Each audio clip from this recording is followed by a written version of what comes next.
Սահմանային իրադրությունը ես գնահատում եմ հարաբերական կայուն, այո, կարակոսներ հնչել են, հնչում են, բայց դրանք նպատակային չեն, թիրախային չեն, այն կարակոսները, որոնք կոնկրետ թիրախավորում են, դրա մասով մեր պաշտոնական լրահոսը գերատեսչության ինքը տեղեկատվություն տալիս է։ Ես Պաշտպանության նախարարն Ադրբեջանը պատճառաբանել է, որ ինքը չէ։ Միանշանակ ադրբեջանական կողմը կպատճառաբանի, որ ինքը չէ, բայց իրականում իրենք են, այո։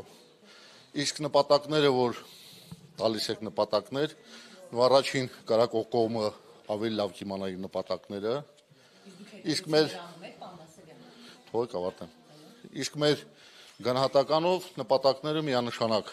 եթե հակառակ կողմից կարակոսներ են արձակում, դրանք եւ մեր զինծառայողների վրա հոգեբանական ճնշում գործադրելու, սահմանային բնակության վրա նույնպես ճնշում գործադրելու, բայց փաստն այն է, որ մենք դրան ուշադրություն չենք դարձնում, շարունակում ենք մեր բնականոն ծառայությունը եւ իրադրություն հարաբերական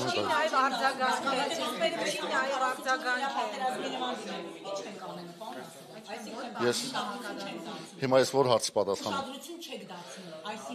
Ուշադրություն դուք ճիշտ չհասկացաք իմ պատասխանը,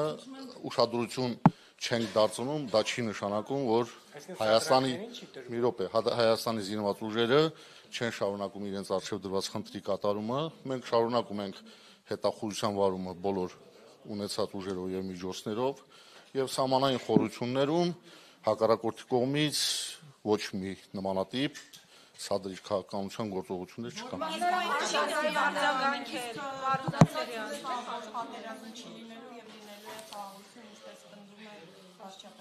Հայաստանի Հանրապետության վարչապետը հանդիսանում է նաեւ ի պաշտոն է զինված ուժերի համար գերագույն հրամանատար, այն ինչ որ Հայաստանի Հանրապետության վարչապետը հնչեցնում է, ուրեմն բավականին հիմքեր ունի դա հնչեցնելու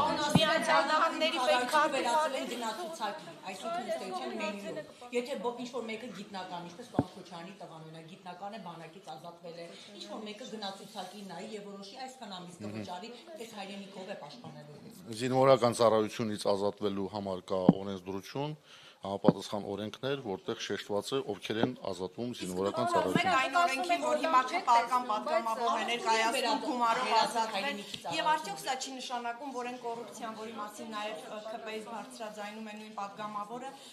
հնարավոր չէ այդ կոռուպցիայի դեմ փաստորեն պայքարել եւ դա բերվում է օրինականության։ Նայեք, կառավարության նիստում քննարկման ընթացքում պաշտպանության նախարարը, մեր գերատեսչության ղեկավարը ներկայացրել է տեսակետ եւ այդ տեսակետը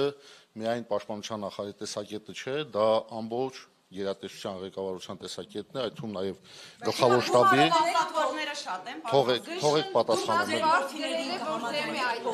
թողեք պատասխանեմ։ Առաջիկայում հանձնաժողովի կազմով կլինի քննարկում այդ օրինագծի մասով եւ մենք լրացուցիչ քննարկումների արդյունքում Պաշտպանության նախարարի միջոցով մեր գերատեսչության տեսակետը կներկայացնենք այդ օրինագծում։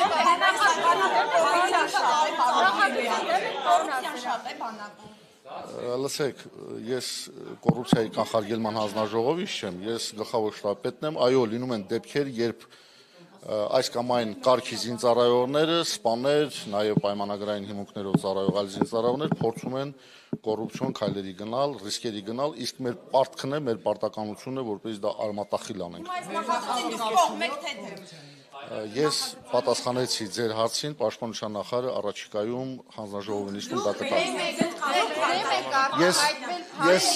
Եվ գրել եք, որ դեմ եք, մինչդեռ Պապիկյանը ասել է, որ այնքան էլ չի առարկում այդ նախագիծը։ Ինչքանով է ճիշտ այդ ինֆորմացիան։ Լսեք, մենք որպես զինված ուժերի ղեկավարներ, ղեկավար կազմ, մենք շահագրգռված ենք, որպես զինված ուժերը համալրվեն առողջ, բանիմաց, կրթված զինծառայողներով, այսինքն քաղաքացիներով, իսկ գլխավոր շտաբի պարտքն է այդ համալրած զինծառայողներին ուսուցանել, շարունակել կրթելը, նրանց պատրաստել, ներդաշնակել եւ պատրաստ լինել մարտական խնդիրների կատարմանը։ Առաջիկա կառավարության նիստում հանձնաժողովի կազմով պաշտպանության նախարարը բազմաթիվ փաստարկներով կներկայացնի գործող եւ հետագայում։ Պարոն Ասելյան, Ժամանակը սպառվեց։